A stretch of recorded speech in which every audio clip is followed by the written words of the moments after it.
Assalamualaikum warahmatullahi wabarakatuh. Anak-anak Umi, pada pembelajaran tematik kali ini kita akan menggunakan buku Bupena 4C dengan pembahasan materi yang akan kita bahas. Yang pertama, puisi. 2. Siklus hidup makhluk hidup. 3. Menyanyikan lagu sesuai dengan panjang dan pendek sebuah nada. 4. Sumber daya alam. Dan yang kelima, keragaman fisik, ras, dan suku. Pembelajaran pertama, mengenal puisi dan ciri-cirinya. Puisi adalah sebuah karya sastra yang berisi curahan perasaan penyair tentang apa yang ia rasakan, dilihat, dan dipikirkan, serta dicurahkan menggunakan kata-kata. Penyair adalah orang yang mengarang sebuah puisi. Puisi memiliki beberapa ciri, yaitu penyusunan baris dan bait, serta bahasanya yang terikat oleh irama dan rima. Rima dalam puisi.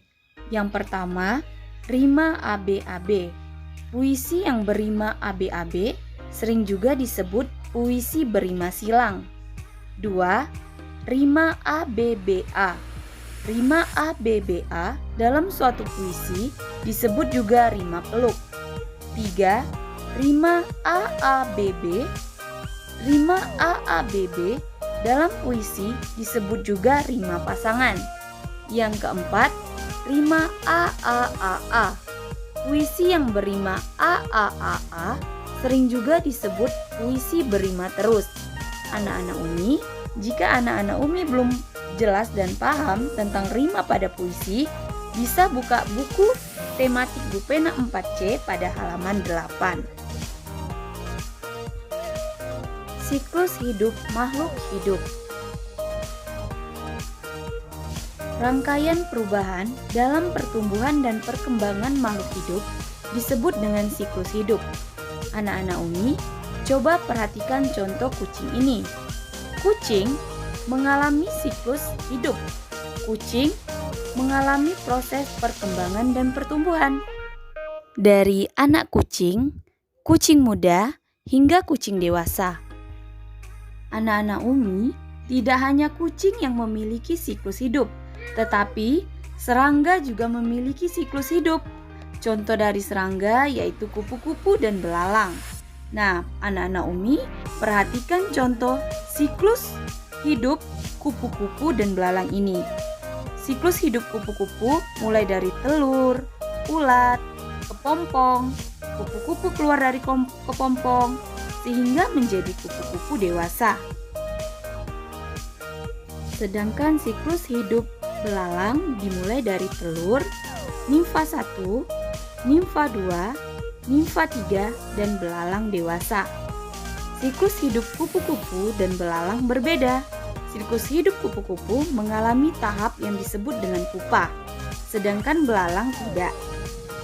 Pupa adalah perubahan bentuk pada tubuh hewan selama siklus hidup.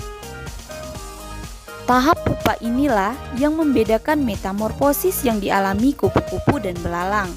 Metamorfosis yang mengalami tahap pupa seperti pada kupu-kupu disebut dengan metamorfosis sempurna. Sedangkan metamorfosis yang tidak mengalami tahap pupa seperti pada belalang disebut metamorfosis tidak sempurna. Nah, anak-anak Umi, jika masih ada yang kurang paham, anak-anak Umi bisa buka buku halaman 10 ya. Tempo dan tinggi rendah nada. Setiap lagu memiliki tempo yang berbeda-beda. Ada yang bertempo cepat, sedang, dan lambat. Tanda tempo dalam lagu biasanya ditulis di bagian atas sebelah kiri. Berikut adalah macam-macam tempo dalam lagu. Tempo cepat disebut dengan allegro, tempo sangat cepat disebut presto, tempo lambat disebut largo atau andate, tempo sangat lambat disebut grave. Tempo sedang disebut moderato, tempo sedang cepat disebut allegro moderato, dan tempo seperti orang berbaris disebut di marcia. Nah, anak-anak Umi, di sini ada contoh not angka dan not balok. Dimulai dari dengan nada rendah, yaitu do, re, mi, fa, sol, la, si. Sumber daya alam. Sumber daya alam adalah segala sesuatu yang berasal dari alam. Berdasarkan ketersediaannya di alam, sumber daya alam dikelompokkan menjadi dua, yaitu sumber daya alam yang dapat diperbarui dan sumber daya alam yang tidak dapat diperbaharui. Sumber daya alam yang dapat diperbaharui adalah sumber daya alam yang tidak akan habis walaupun digunakan secara terus-menerus. Contohnya seperti air, tanah, udara, hewan, serta tumbuh-tumbuhan. Sedangkan sumber daya alam yang tidak dapat diperbaharui adalah sumber daya alam yang akan habis jika digunakan secara terus-menerus.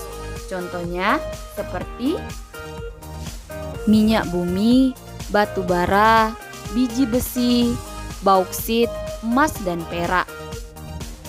Keberagaman.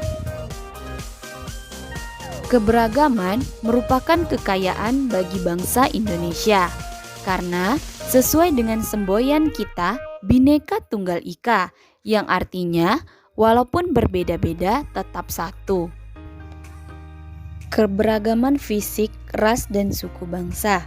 Keberagaman fisik meliputi perbedaan tinggi, pendek, gendut, kurus, berambut keriting, berambut lurus, dan lain sebagainya. Keberagaman ras meliputi berkulit hitam, berkulit putih. Sedangkan keberagaman suku meliputi ada yang suku Batak, Jawa, Sunda, Ambon, dan lain sebagainya. Adapun manfaat dari keragaman karakteristik yaitu yang pertama, dapat saling melengkapi kekurangan masing-masing. Kedua, dapat saling bertukar ide atau pendapat. Tiga, dapat memberikan saran atas kekurangan masing-masing. Dan yang keempat, dapat belajar hal-hal baru terutama untuk meneladani sifat yang positif. Nah, anak-anak Umi, itulah pembelajaran kita pada hari ini. Akhir kata Umi ucapkan wassalamualaikum warahmatullahi wabarakatuh.